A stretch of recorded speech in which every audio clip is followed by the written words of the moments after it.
Hi there, I'm Brian, and welcome to the second episode of On the Desk of Brian. This podcast is all about exploring my professional and personal interests in a relaxed and an easygoing way.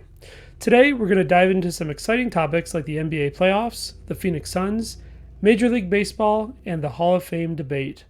We'll also talk about the challenges facing the Arizona Diamondbacks in upcoming NFL schedule release. I'll also share some updates on my software and hardware, talk about Apple's WWDC event, and give you a heads up about the Macstock event in July. And to wrap things up, we'll revisit the NBA and streaming options for next season, along with some Xbox news. Stay tuned for an entertaining and informative episode. All right, looking at sports and the Phoenix Suns. My Phoenix Suns missed the playoffs this year, and I haven't been paying attention to the NBA playoffs as closely as I usually do, but I have been paying attention a little bit. There have been a lot of upsets in both the East and the West. In the West, the number 6 Timberwolves upset the number 3 Lakers, and as a Suns fan, I love to see this. Then the number 7 Golden State Warriors defeated number 2 Houston. But despite the seeding, I'm not really considering that one as much of an upset, as the Warriors traded late in the season for Jimmy Butler, and they were hot in the second half of the season. Over in the East, the upsets really didn't happen until the second round. In the regular season, it looked like the Cavs and the Celtics were unbeatable, but when they took on the Pacers and the Knicks respectively, their advantage was extinguished. So as of this recording, we have conference finals with the Thunder defeating the Timberwolves, representing in the West. And then over in the East, it's the Pacers and the Knicks still going at it.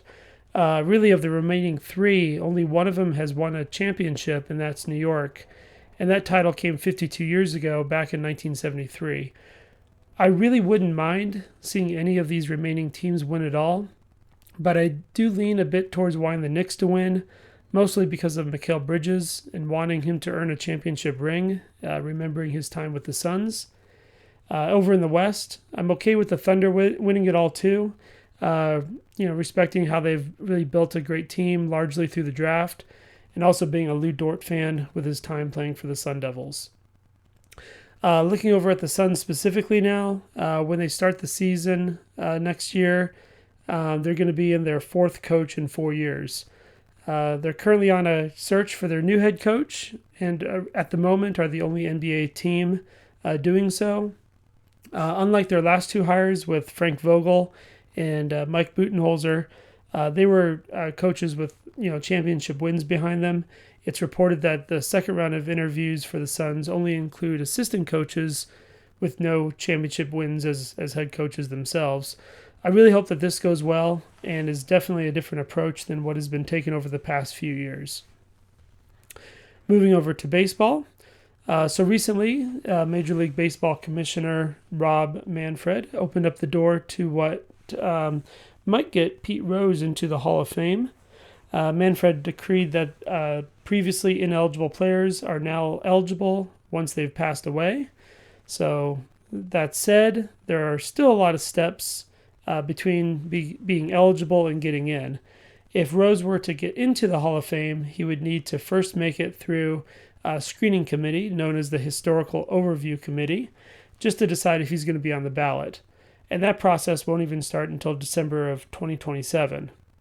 Then, it's still a robust process of debate and voting, with 75% of the vote in favor. So the voters are also asked to consider more than just the player's record, something that obviously Pete Rose would excel at.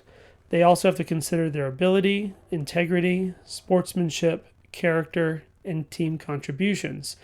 So with all those requirements, will Pete Rose get into the Hall of Fame? Time will tell. Also, as of this writing, the Arizona Diamondbacks are experiencing some struggles. They're in fourth place in the NL West, below 500, and only winning 2 of their last 9 games. Some of those games did come against some really good teams, the Dodgers and the Mets, but they did lose 2 of 3 against the struggling Pirates as well. And next up is a series against the Nationals, who have struggled themselves. With a team that touted itself on a great pitching rotation and some heavy hitters, one would have to imagine that some changes may be on the horizon for this team. Changing gears over to football, the NFL schedule was recently released, and the 2025 season will start with the Eagles and Cowboys on Thursday, September 4th. There will also be 7 international games this season, with games being played in Brazil, Ireland, England, Germany, and Spain. Minnesota will play back-to-back internationally. They play on Sunday the 28th in Dublin, and next week are playing in London. As a Packers fan, I love to see Minnesota have to play 2 back-to-back, not just on the road, but internationally. And I also hope that my Packers can get back into the playoffs this year, and have been generally happy with Jordan Love. But something that continues to make offseason noise is where Aaron Rodgers will go. And obviously that connects with his longtime contributions to the Packers. Seeing where he'll retire, eventually maybe taking that one-day contract and retiring as a Packer himself. But, with Rodgers' performance, it's been waning over the years. Even with that in mind, no Packer fan wants to see Rodgers play on a rival team in the NFC North. Preferably, I, of course, would want him to retire altogether. Rodgers recently was asked if he'd ever join the Chicago Bears. Rodgers responded that he wouldn't, but there's a chance that he may play for a team playing on the road there this season. So of note, the Pittsburgh Steelers do play on November 23rd in Chicago, and Rodgers' name has been linked to them over the past several months. All right, changing gears over to technology. Some updates I wanted to share with you. I've been making a lot of software and hardware updates at home. I recently gave my parents my 2020 27-inch iMac, and for creative projects, I've now been exclusively using my M2 MacBook Air now. I've purchased a couple of external hard drives to help with the storage limitations, and have finally decided to subscribe to SetApp. So far, I've been really enjoying the hardware setup, and with the limited use so far of SetApp's applications as well. I do look forward on reporting back more on how I've been using SetApp in later episodes. Moving on to the topic of the Worldwide Developer Conference, otherwise known as WWDC, Apple is scheduled to deliver their keynote on Monday, June 9th. Reports are coming out that the OSs will get some major visual updates this year, and also the iPad is slated to get big updates too, taking advantage of more productivity possibilities thanks to their M-series processors in most of their models. And this may also translate to more multitasking and windowing, and it's even rumored to debut a menu bar similar to what is found in Mac OS. There's a rumor also in the Apple Health area, what is known as codename Project Mulberry. In this update, there is rumored to be an AI fitness coach to help you achieve some health goals that are tied into some data and analytics from your Apple Watch. So tune in on June 9th to find out what is actually announced. Keeping on the topic of Apple, I'm excited to soon be presenting at Macstock in Crystal Lake, Illinois. My presentation is on Sunday, July 13th, but the conference is a 3-day event running from Friday, July 11th through Sunday, July 13th. At the conference, there is an impressive lineup of presentations that will be shared. This will be my 4th Macstock to attend in person, and is something I truly look forward to each year. If you are interested also in attending, please do check out macstockconferenceandexpo.com. And if you register there and use the code BRIAN8944, you'll save $50. So again, that's BRIAN 8944 to save $50. This week's Not a Sponsor is brought to you by the Chicago Bears, proudly carrying on the tradition of making Packers fans feel safe since 1921. With a commitment to rebuilding so deep it's practically a lifestyle brand, the Bears offer a masterclass in how to almost have a quarterback again. Whether it's a new coach, a promising draft pick, or a fourth quarter lead, you know it's not going to last. The Bears continue to innovate ways to stay competitive. For the first half of the season, maybe. And hey, I'll give credit where it's due. The fans are loyal, the defense is occasionally terrifying, and the stadium, Historic, cold, unbearable, you might say. So here's to the Bears, keeping the NFC North spicy, with the rivalries alive and the Packers humble once a decade. Chicago Bears, we'll get them next year. Probably.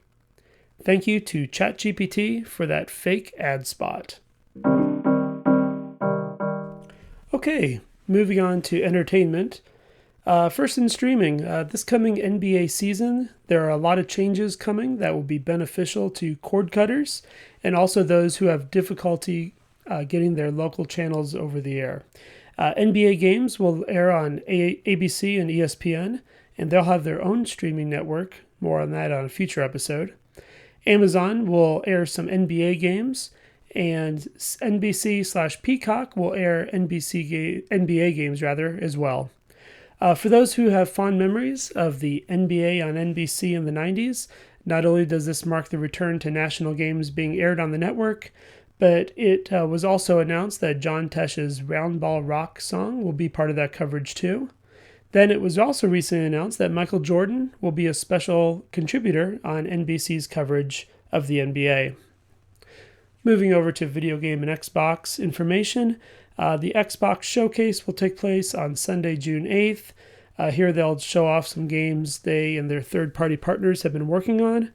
I'm personally hoping to see more on the upcoming Fable game, and I'm interested to hear if they will have any information on Steam games being available on their Xbox platforms. It has been largely rumored for a while. It's also been a little while since we've had any news come out regarding the new Perfect Dark game, and I would also like to see some news there. As for what I've been playing, I've recently been relaxing with a game called PowerWash Simulator.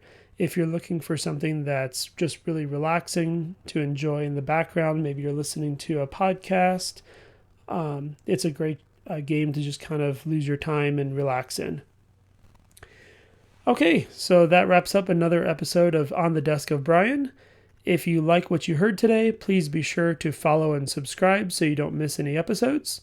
Please visit my website, brian8944.com, so you can keep up with all my ongoing and upcoming projects. You can also contact me there with any feedback you may have. Until next time, so long for now.